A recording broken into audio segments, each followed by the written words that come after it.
Guys and dolls, so hope you can hear me okay. So I'm just going to bring you a wee video, and I've seen this video a long time ago, so I did, to be honest with you, and I just came across it again. And I know it's America, I know they're talking about America, but you know, you've just got to change the figures. That's all you got to do with this.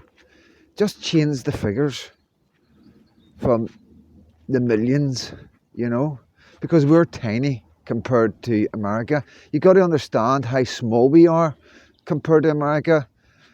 The amount of ground that we have that we don't even use, you know. You add up all the cities, we're not that big. But it just doesn't also explain to us what we can already see is the damage that's getting done, especially with illegal immigration, especially with undocumented men coming into the country that are really bad and dangerous, right? Nothing good comes from that. We all know that. We can see the repercussions of that. The evidence of that's all around us, you know. You've just got to do a bit of research to realise how many illegal immigrants are committing really bad crimes all over Britain and Ireland right now. And it's being all kept quiet from the mainstream media. So you've really got to search for it. So I'm going to play the video.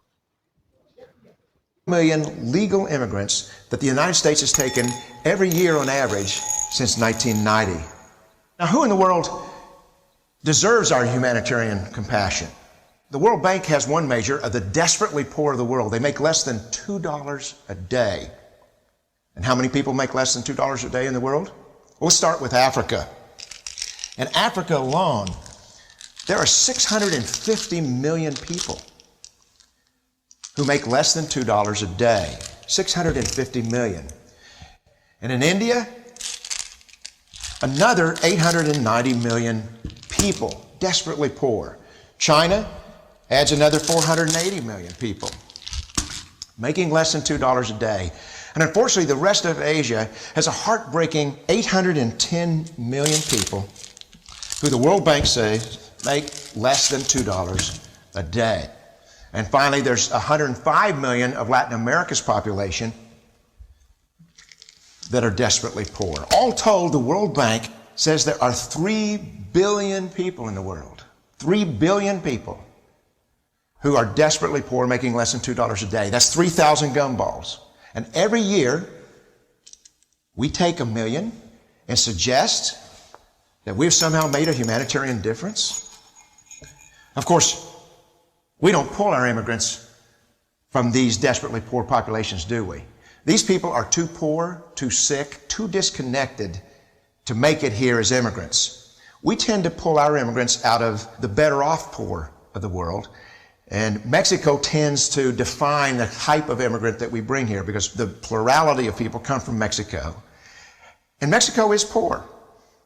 How many people in the world live in countries that have average incomes lower than that of Mexico? And the World Bank tells us that that number is these 3 billion plus another 2.6 billion people. 5.6 billion people in the world who live in countries with average incomes below that of Mexico. That's 5,600 gumballs. And so what is it that the elites are telling us? They're telling us that when we take this 1 million immigrants, that we somehow or another are tackling world poverty. And we have to do it regardless of the effect on our unemployed, the working poor, the most vulnerable members of our society, regardless of the effect on our natural resources. Even if we went by the most radical proposals in Washington, which are to actually double our immigration to 2 million a year, which would totally overwhelm our physical, natural, and social infrastructures, we couldn't make a noticeable difference. And we may be really hurting the impoverished people of the world because the million that we do take are among the most energetic, often the better educated, certainly the most dissatisfied people that if they did not immigrate would be the agents for change to improve the lot of all the people in these countries. The true heroes in the global humanitarian field are the people in these countries who have the wherewithal to immigrate to another country, but instead stay in their countries to apply their skills to help their fellow countrymen. Unfortunately, our immigration system tends to entice these very type of people to abandon their countrymen. The impossibility of making even a dent is actually worse than it looks here. Because last year, when we took 1 million immigrants, these countries added, births over deaths, 80 million more people into the impoverished population. And this year, Congress is bringing in 1 million legal immigrants. And this year, according to the United Nations, these countries are expected to add another 80 million people. And next year, you can be quite sure that Congress, unless stopped by the American voters, will bring in another 1 million immigrants. And these countries, unfortunately, will be adding another 80 million people into these impoverished nations. We could take 5 million a year, but we'd never get ahead of what's happening in these countries. Not in this century. Don't you see? Immigration can never be an effective or significant way to deal with the suffering people of the world. They have to be helped where they live. 99.9% of them will never be able to immigrate to a rich country. There's no hope for that. They have to bloom where they're planted. The only place that 99.9% of these people can be helped is where they live. Let's help them there. These are the doctors and nurses that at the original, when we started with the immigration, they were saying it's doctors and nurses that we need.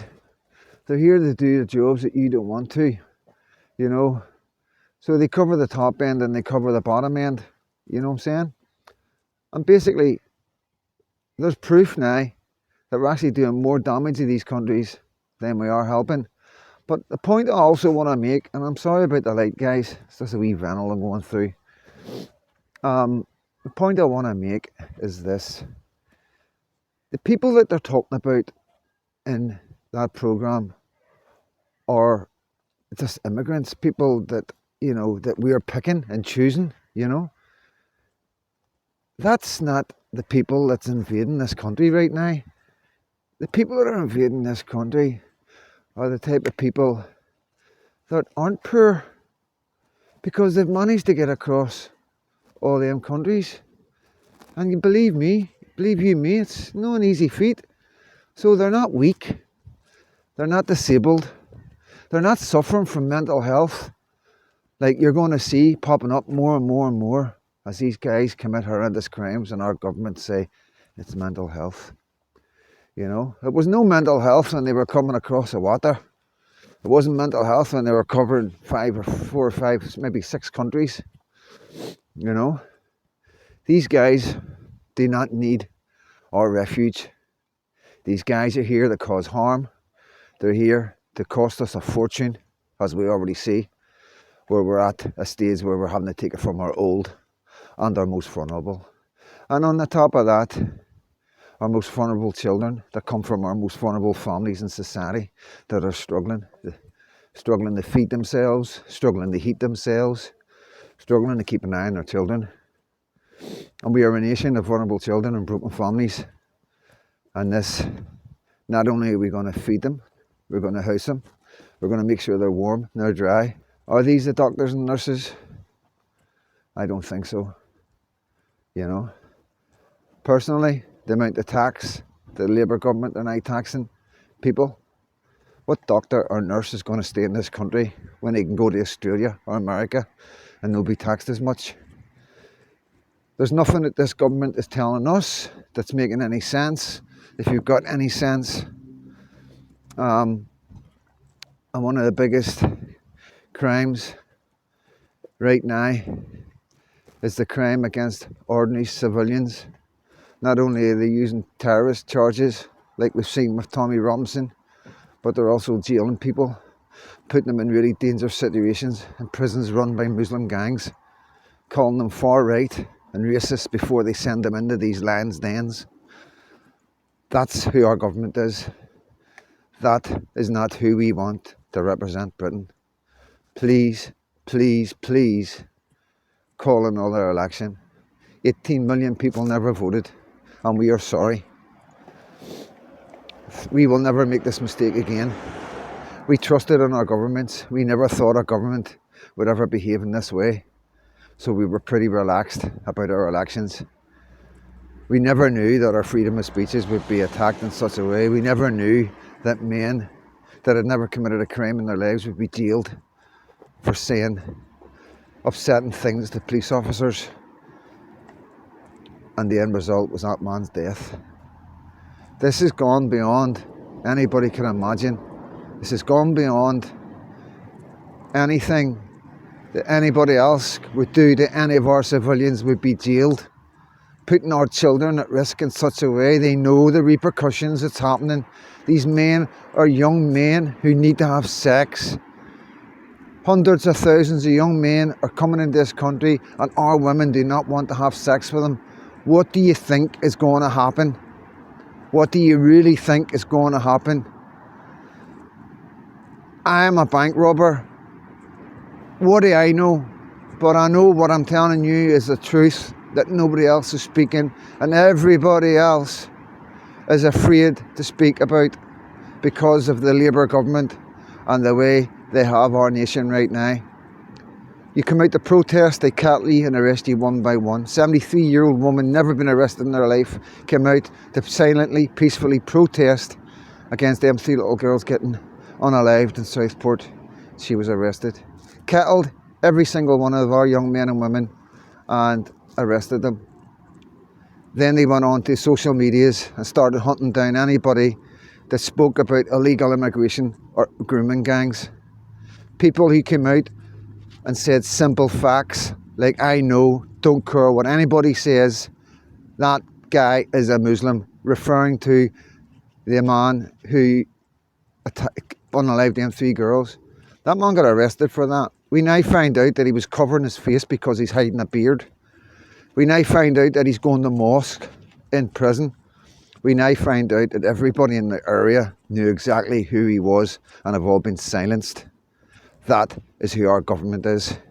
That government does not represent us in any way. I'm Freedom Dad. Subscribe, like, and tell your friends.